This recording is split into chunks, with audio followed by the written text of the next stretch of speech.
Harlequin Special Release and HarperAudio present Long Tall Texans, Harley, by Diana Palmer. Performed by Todd Mclaren.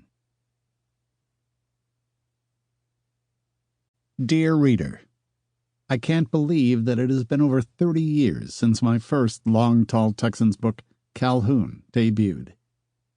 The series was suggested by my former editor, Tara Gavin, who asked if I might like to set stories in a fictional town of my own design. Would I? And the rest is history. As the years went by, I found more and more sexy ranchers and cowboys to add to the collection. My readers, especially Amy, found time to gift me with a notebook listing every single one of them, along with their wives and kids and connections to other families in my own Texas town of Jacobsville. Eventually, the town got a little too big for me, so I added another, smaller town called Comanche Wells, and began to fill it up, too. You can't imagine how much pleasure this series has given me. I continue to add to the population of Jacobs County, Texas, and I have no plans to stop. Ever. I hope all of you enjoy reading the Long Tall Texans as much as I enjoy writing them. Thank you all for your kindness and loyalty and friendship. I am your biggest fan. Love, Diana Palmer. To Julie Benefill, who designed my cowboy quilt, hand-pieced by Nancy Caudill. To Nancy Mason, who quilted it.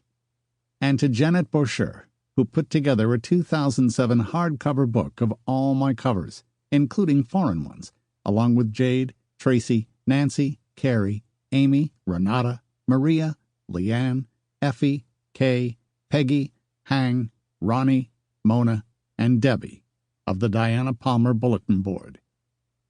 Also, to everyone who participated in the compendium summaries of all my books, and to Nancy for the quilted covers for the loose-leaf notebooks.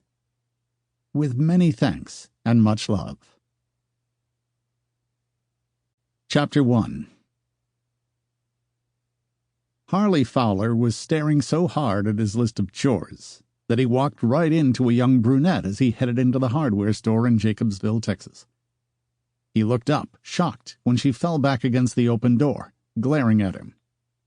"I've heard of men getting buried in their work, but this is too much," she told him with a speaking look.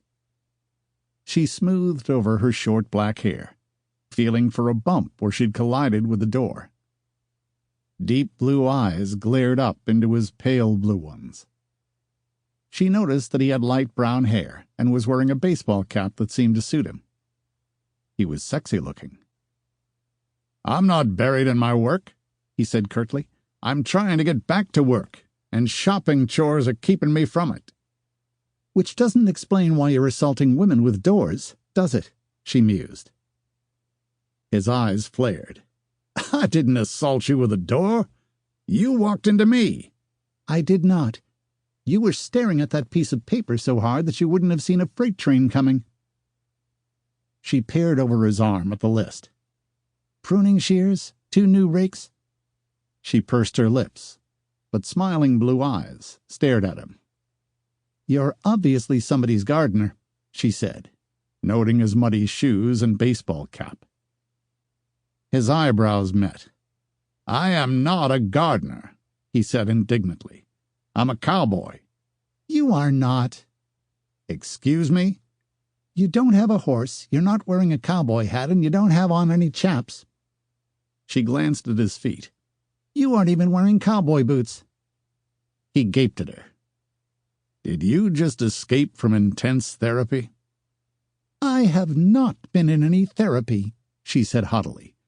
"My idiosyncrasies are so unique that they couldn't classify me even with the latest edition of the DSM-4, much less attempt to psychoanalyze me."